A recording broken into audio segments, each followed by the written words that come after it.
Este episodio de HR Stand Up es auspiciado por FHC.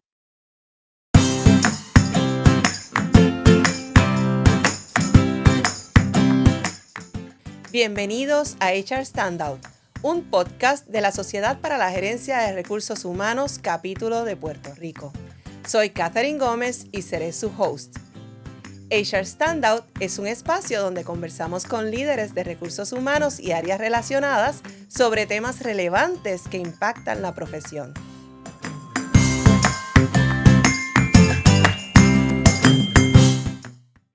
Saludos y bienvenidos al podcast de hoy en el que hablaremos con Lore González sobre el tema de reclutamiento y selección. Bienvenida, Lore. Bienvenida. Gracias, muchas gracias. Un placer estar aquí con ustedes.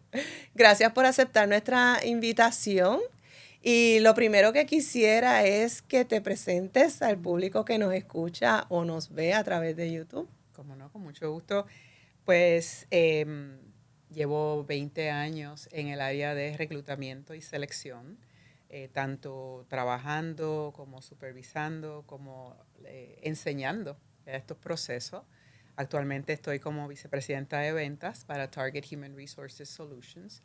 Y trabajamos directamente con nuestros clientes en el desarrollo de las estrategias que tienen que ver con el reclutamiento y selección de talento profesional. Excelente. Y queremos hablar precisamente de eso. ¿Cómo aseguramos que el reclutamiento se alinee con las estrategias de la organización? Pues mira, en este momento es bien importante y fundamentalmente entender que Puerto Rico está en un momento crucial porque tenemos el menor desempleo. Los empleos ahora mismo duran menos de 5 años. Y también estamos mirando que hay muchos cambios en el campo laboral porque tenemos 3 generaciones con las que tenemos que trabajar. Así que si vamos a desarrollar una estrategia, tenemos que ser empáticos a la cultura organizacional que está pasando por cambio, que ahora tenemos que ser más selectivos porque hay menos personal disponible o personal que es lo que es el candidato pasivo. Es decir, este candidato que está trabajando no necesariamente se encuentra desempleado, pero que quiere hacer el cambio. Y entonces, en ese sentido, las estrategias están dirigidas a capturar el mejor talento. Tenemos que ser bien proactivos con una buena descripción de puesto. Esa descripción de puesto tiene que contener esos puntos medulares que son necesarios capturar para que esa persona haga la integración en el menor tiempo posible. Asegurar en la entrevista y en ese proceso también adiestrar a esos supervisores que maximicen el proceso de la entrevista concentrándose en esos puntos que son necesarios. La descripción de puesto debe ser medular. Nosotros queremos repasarlas constantemente. No es necesario mantener una descripción de puesto de por vida, por el contrario, estas revisiones son necesarias constantemente porque estamos constantemente cambiando. Así que cuando hablamos de la estrategia, considerando nuestra actual situación, considerando también el proceso de lo que queremos capturar y evaluando candidatos que también desde el punto de vista y el primer punto de selección es el branding. ¿Qué trae a la mesa ese candidato? Pero el candidato está ahora en una posición que me está preguntando, ¿qué tienes tú para ofrecerme? Y entonces entramos en esta negociación donde considerando nuevamente que son menos de 4 años lo que me va a rendir ese recurso, ¿verdad? De acuerdo a nuestras estadísticas actuales, pues la entrevista debe ser, la estrategia debe ser realmente una negociación en el plano profesional que me contribuye el recurso y en el plano profesional igualmente el recurso me va a preguntar a mí como patrono qué tú me puedes aportar. Correcto. Me has hablado varios temas. Uno, cuando mencionas que la duración es de unos 4 o 5 años, tienes una estadística de rotación por puesto. Las industrias actualmente, en términos generales, lo que dura un empleado en una posición pudiera ser no más de 5 años en términos generales. Sin embargo, la industria de hotelera pues tiene una rotación menor. La de sistemas de información también podría ser de 3 años, en la industria hotelera es como 1.7. Así que tenemos una mediana de 4 a 5 años en general, pero cuando miramos a industrias en particular, para Puerto Rico, por ejemplo, la industria hotelera, pues es neurálgico porque es uno de los contribuidores económicos a nuestro GDP, pero queremos mirar que mientras menos dure el empleado, más retante es el proceso de selección. ¿Y qué estrategias podemos compartir con el patrono para que ese empleado pueda extender un poco el tiempo de ese empleado o pueda prepararse para un próximo proceso de atracción y reclutamiento? Es importante saber que, como dije, nuestra plantilla laboral es un reflejo de la demográfica. Y como patronos queremos mirar que ahora estas 3 generaciones deben complementarse. Y una de las estrategias es recibir a los millennials con la aportación que tienen de la tecnología y que los millennials reciban a los baby boomers con la aportación que tienen operacional. Si lo vemos como un proceso de coaching o de integración de conocimientos y competencias, pues ahí tenemos una percepción positiva.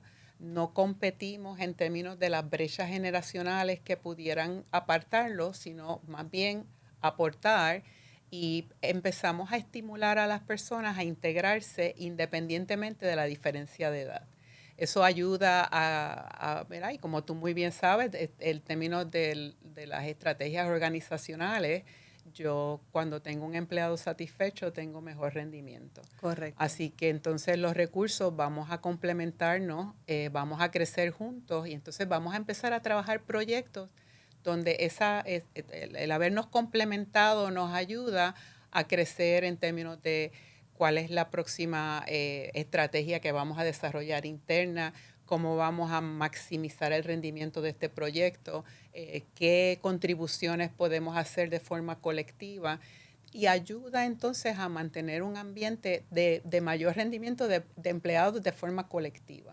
Claro, y estamos integrando en ese proceso las estrategias de diversidad, de equidad e inclusión que son Exacto. tan importantes y que enriquecen la labor que realiza el equipo Sí, en la organización. exacto. ¿Cómo, bueno, mencionaste también que es tan importante el branding del empleado como de la organización? Sí, Háblanos un poquito de eso.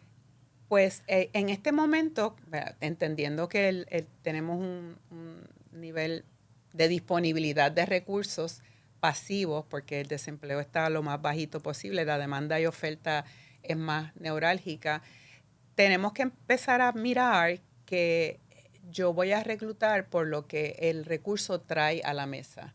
Y eso es un branding. ¿Quién es? ¿Qué aporta? De igual manera, el recurso está tratando de mirar cómo yo puedo crecer más profesionalmente. Y se convierte en una negociación. Nosotros como compañía tenemos que entender que ahora mismo queremos crear una reputación de receptividad, de que somos proactivos, de que nuestra organización es flexible, ofrece flexibilidad.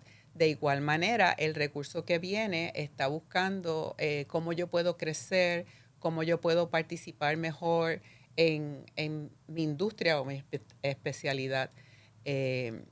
Por ejemplo, y una de las cosas que hacemos en el branding, y nosotros lo miramos, los recursos tienen un perfil en plataformas tan populares como LinkedIn, y nosotros queremos mirar hacia dónde ha sido su experiencia y mirando también que ahora pues no vamos a durar más de 5 años. Así que hiciste en los previos 4 años que estuviste, en dónde estuviste, y el candidato va a mirar igualmente si ustedes, pues, como patrono, tienen un standing, tienen una Exacto. reputación. ¿Qué está buscando el candidato?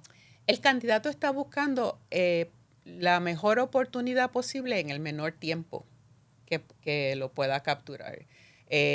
Ahora mismo tenemos candidatos en el área profesional y particularmente en Puerto Rico muchas profesiones requieren licencias, tanto ingenieros como farmacéuticos, y queremos mirar el próximo nivel en ese campo. Los profesionales quieren ver qué tú me traes a mí para yo mejorar profesionalmente y el cúmulo de experiencias que me ayuden a ser más competitivo en mi campo. Entonces, esas empresas que ofrecen esas capacidades o esas oportunidades son las más atractivas. Muy bien. Me pregunto, el tiempo que toma ese proceso, ¿cómo preparas a la empresa y al candidato para acortar el time to fill? ¿Cuál es el tiempo estándar? ¿Cómo posicionamos esa información con el líder que te está solicitando que sea lo antes posible? Pues eso es una pregunta bien importante porque las vacantes son pérdidas. ¿Verdad? Hay una razón de pérdida mientras yo tenga esa vacante, pero el promedio debiera ser entre 26 a 32 días, que es el time to fill, desde el momento que se hace la entrevista hasta el momento que se toma al recurso. No obstante, hay unas industrias que pudieran tener un tiempo mayor y eso tiene que ver tal vez con el riesgo del puesto. Mientras más profesional el campo la dinámica del puesto pudiera ser con estrictos parámetros de confidencialidad, en ese proceso entramos en los famosos background checks o exámenes de personalidad y los resultados pues dilatan un poco el proceso. Mientras más complejo sea la posición, más extenso va a ser el time to fill. Pero debiera ser no más de 32 días. Muy bien. ¿Cómo han ido cambiando las estrategias de atracción y retención a través del tiempo? Pues aquí tenemos que hablar lo que es latente ahora mismo, la inteligencia artificial. La mayoría de los Fortune 500, si no el 100% de las compañías ahora reclutan inicialmente el proceso a través de la inteligencia artificial. Tenemos la descripción de puestos que está radicada de forma electrónica y solicitamos de forma electrónica. Lo importante para ambos bandos es desde el punto de vista de programación que la compañía sea precisa en los puntos que quiere resaltar en esa descripción de puesto que aparece en la plataforma. De igual manera que el candidato esté atento a esas particularidades de la descripción de puesto que deben aparecer en el resumen para que haya una congruencia de las cosas que está buscando dentro de la plataforma el patrono y de las cosas que trae a la mesa el candidato. Y dentro de ese proceso, los candidatos debemos entender, ¿verdad? En términos generales, que yo no puedo tener un resumen para cada solicitud electrónica. Así, la inteligencia artificial es selectiva y tiene el rendimiento de que va a capturar la data para maximizar el tiempo de nosotros los que hacemos la selección. Es decir, que aquellas que tengan mayor congruencia son las que van a resaltar. Y en ese sentido, la inteligencia artificial lo que busca es maximizar el tiempo del reclutador. Correcto. Y igualmente hay que programar o educar esa inteligencia artificial para que pueda incluir un pool que sea diverso, Sí. que realmente pueda estar accesible al reclutador. Una de las denominaciones dentro de recursos humanos o de las disciplinas de recursos humanos que más demanda ha ido generando el HRIS, que es aquella persona que manipula la data.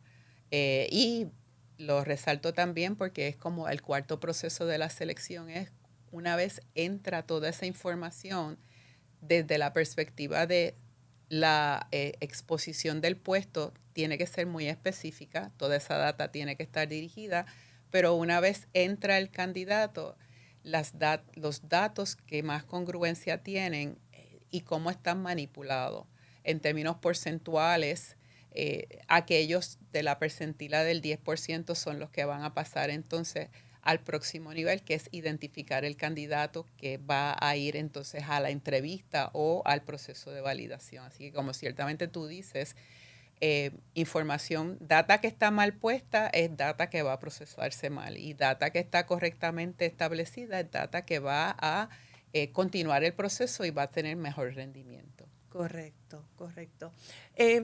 Pasando al tema de la entrevista, ¿cómo preparamos ese líder para que realice una buena entrevista y esté enfocado en esos comportamientos, destrezas, conocimientos? ¿Qué nos puedes decir sobre eso? En mi experiencia, una de las cosas que son fundamentales, y nuevamente porque estamos hablando de profesionales que traen y aportan a la operación, yo quiero poder mirar cuando tengo delante un posible candidato, cuáles son aquellas experiencias dentro de la descripción de puesto o de las responsabilidades medulares del puesto en las que este candidato me puede hacer una contribución. Y dentro de esa aportación, mi pregunta como supervisor o el adiestramiento que le quiero dar o el apoyo que le quiero dar a ese supervisor es en dónde va a enfocar esa entrevista. Es decir, estas son tus responsabilidades, cómo tú vas a aportar a ellas. Y tener más una entrevista de descubrimiento, de relación. Las entrevistas no pueden ser mecánicas, particularmente para los profesionales, deberían ser de confirmación, de validación, donde el candidato tenga o la candidata tenga la oportunidad de elaborar sobre su experiencia. Ciertamente el supervisor o la persona que está entrevistando domina el tema y puede hacer estas preguntas dirigidas para capturar entonces no solamente la validación, sino la experiencia que al final es un retorno de la inversión, ¿verdad? Pues el entrevistador debe preguntarse cómo yo puedo maximizar el retorno de la inversión de contratarte. Y entonces en ese sentido lo que hacemos es que hacemos preguntas dirigidas, hacemos preguntas que confirmen las responsabilidades del puesto. Yo soy de la premisa de que la descripción de puesto es medular para este proceso y un supervisor que está entrevistando debe conocer esos puntos. Gracias por eso. Me llevas a la próxima pregunta al hablar de el retorno de la inversión y es ¿qué métricas utilizas para validar el éxito de tu proceso? Pues una de las cosas que tenemos que mirar es si el candidato, la curva de aprendizaje del candidato en los primeros 6 meses es efectiva. Ahora mismo, pues, en términos profesionales, un candidato exento tiene un periodo probatorio de 1 año, pero la validación se hace dentro de los primeros 60, 90 días. El proceso de integración es fundamental. Si lo que yo hice en la entrevista se confirma y vuelvo, un buen diseño del puesto, yo debo poder establecer unas métricas dentro de ese diseño que confirma la curva de aprendizaje menor. Y eso son métricas, ¿verdad? Los KPIs. Los resultados de las asignaciones, si por ejemplo en el área de finanzas, el control, podemos hacerlo en el área de manufactura o en el área de inventario, que pudieran ser posiciones donde se miden resultados pragmáticamente, pero también hay otras profesiones en términos que no tienen resultados físicos, pero sí resultados de proceso de adaptación, proceso de integración, Y para todo debo tener unos KPIs y medirlos en los primeros 60 a 90 días. Y eso es porque puede ser predecible. Si tengo buenos resultados en ese término, voy a tener buenos resultados más adelante. Pero para mí es fundamental, y si pudiera darle un buen consejo a todos los clientes, es que esa medición tiene que ser en los primeros 90 días. Gracias por eso. Y para cerrar, ¿qué mensaje quieres darle a quienes nos escuchan sobre el proceso de reclutamiento, atracción, reclutamiento, selección y retención que estuvimos hablando en esta sesión de hoy? Pues la matemática debe ser que toda la información con la que nosotros estamos trabajando debe ser precisa. Desde el momento que capturamos a los candidatos a través de las plataformas y le damos consistencia a ese proceso, identificamos candidatos a través de esa información y somos consistentes con el branding, nuestra reputación, el proceso de selección, cómo identificamos los candidatos y la data que nosotros recopilamos, ser consistente. Y tenemos que trabajar con la inteligencia artificial que nos permite ser consistentes, pero también revisar constantemente desde el punto de vista de la parte humana, que esa información esté a tono con las demandas del puesto. Sí, que tenga la capacidad de recopilar esa información y esa información se la damos nosotros. Exacto. Para que funcione y sea eficiente. Correcto, o sea, la computadora va a hacer lo que nosotros le digamos, pero tenemos que ser precisos con la información que ponemos.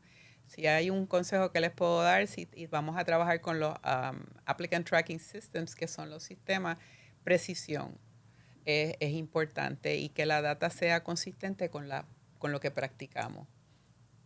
Muchas gracias, Lore, por aceptar placer. Nuestra invitación, por compartirnos tu experiencia. Un placer. Gracias a todas las personas que nos ven o nos escuchan a través de YouTube o las diferentes plataformas de podcast que hay disponibles. Recuerden seguirnos a través de las redes sociales y los esperamos en el próximo episodio de HR Standout. Este episodio de HR Stand Up fue auspiciado por FHC.